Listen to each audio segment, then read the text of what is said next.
Jessie Reyes is featured on this project. Young up and coming star. She's on 2 songs. How did you find Jessie Reyes?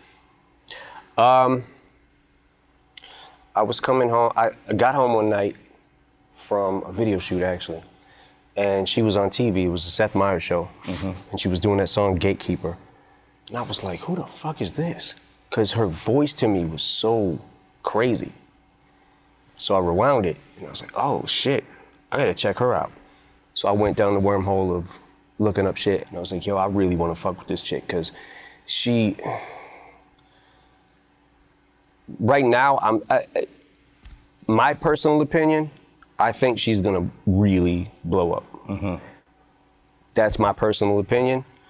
I've seen people, very talented people, not do that, but I think that I would put my money on her that she will absolutely be huge.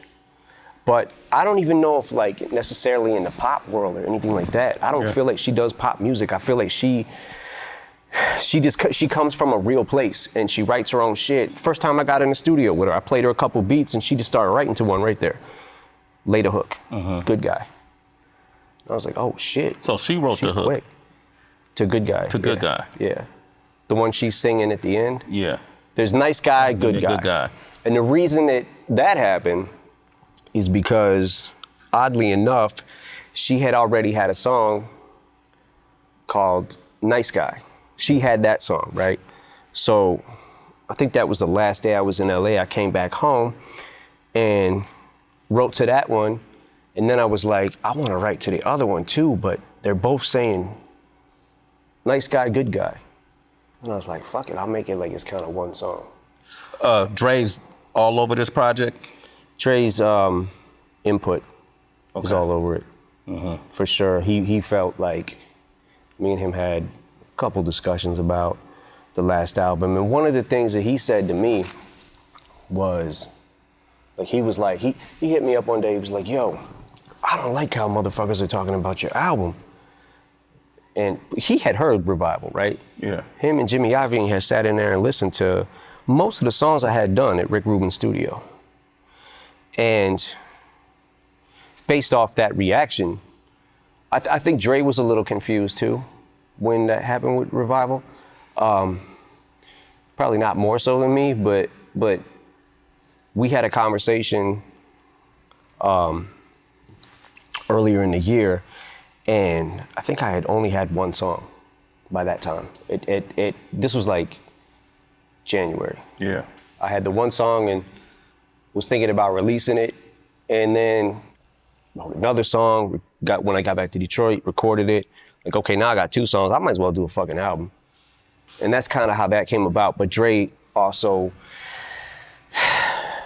there's a couple songs that he kind of deaded them just because he didn't have a good reaction to them, and he also felt like one of them was going a little far.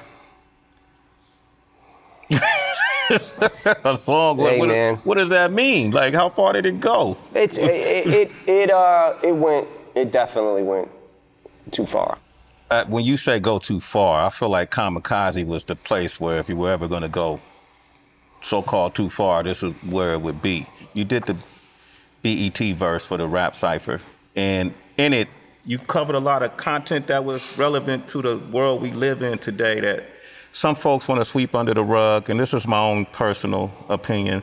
Conversations we have every day on Shade 45 on Sway in the Morning, we talk about, the injustice, policies, prejudice. We talk about discrimination, all of these different things, whether or not we're in the middle of a race war that is trying to be perpetrated by people in power. Not a war in the sense where people are going to pick up guns and shoot at, well, maybe, shit. Right.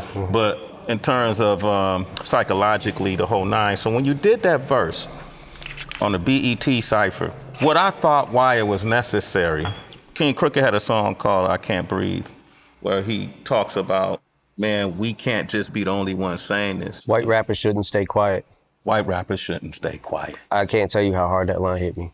It was to the point where I'm like, this is how strong I feel about something.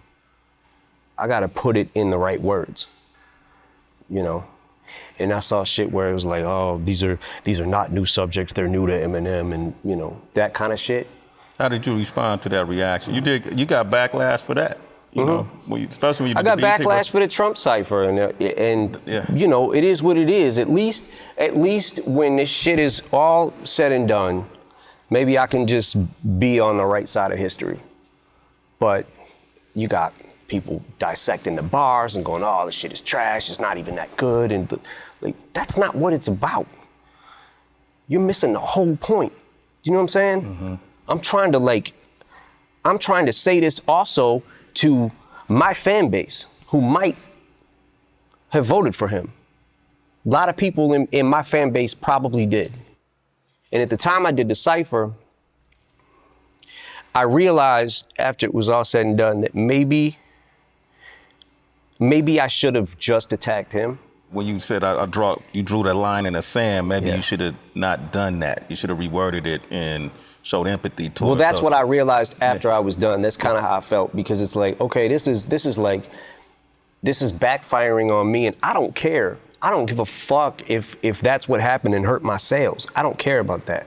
Yeah. I care about the message I'm trying to convey. Why you felt a need to stand up, though? What was that for you as Marshall? What made you decide? Because I was just watching it every single day. I watch a lot of news, right? Yeah. The thing that pissed me off the most, that really set me off when I started going crazy with the pen, because I'm like, the Kaepernick thing. And when that shit happened and how he kept changing the narrative and kept changing the narrative, you fucking, I can't, I don't want to get into this whole Trump thing anymore. But well, you mentioned at the end of the ringer, Agent Orange sending a Secret Service to your house. Did the Secret Service really come to your house after that? They came to my studio, yeah. Okay. And they were just basically asking me questions about my lyrics to see what the intent was behind them, and if I was making a actual threat or just expressing myself. So that really happened. Wow, that's crazy. Right now, what we're seeing too, because Colin Kaepernick was named the face of Nike's 30th anniversary of Just Do It. You saw that, right? And then you got a whole slew of people that are now burning Nike shoes and Nike I saw that. products. It's infuriating. Yeah, what do you think? Infuriating. Yeah. Like, really? Nike supports people who kneel for the anthem.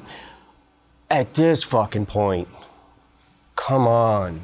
Seriously?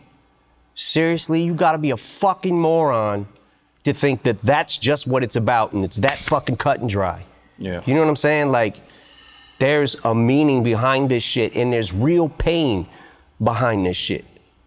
And you're burning a fucking pair of shoes? When you go about your fucking day and you got your job and you're thinking about all this other shit, that's what really fucking bothers you? People ain't gonna stop watching football. They're just not. Yeah. Football to me is the best sport there is. And what draws you to the game should not be, if that's how you feel about your country and you feel like you should stand for the anthem, stand for the anthem. That's fine. But you also need to realize that this is America and people have died for these rights to be able to protest and to be able to take a knee. Stop making it fucking personal about yourself. You have nothing to do with this. I agree. We got to get back to Tyler, the Creator, man. I'm a big fan of Tyler's, you know, and I recently saw him perform. I know that Tyler was a big fan of yours growing up, right? And then I recall you even reading about you saying some good things about Our Future, how they're pushing boundaries years ago. Yeah, for sure. And you said some great things about them as a talent, as pushing boundaries, as a group, Our Future as a whole. Yeah. What happened with you guys? Yeah, no, I really did like them. I thought like, I thought their movement was really cool too. Did y'all make music? We didn't make music, but you know, I just felt like, okay, there's a mutual respect, you know. And a lot of the shit that ended up happening after that, like the tweet he put out with talking about Shady 15 and why can't people that are close to him tell him that his shit sucks and it's trash. And I'm like, okay, listen, man, you don't have to like it. And it could really suck. But being that somebody really was cool to you, you would expect some kind of reciprocation, and just don't go public with it and publicly express your opinion and how much my shit is trash. Okay, so I chalk it up to them being young and just kids, you know what I'm saying? So it's like, all right, I've been there.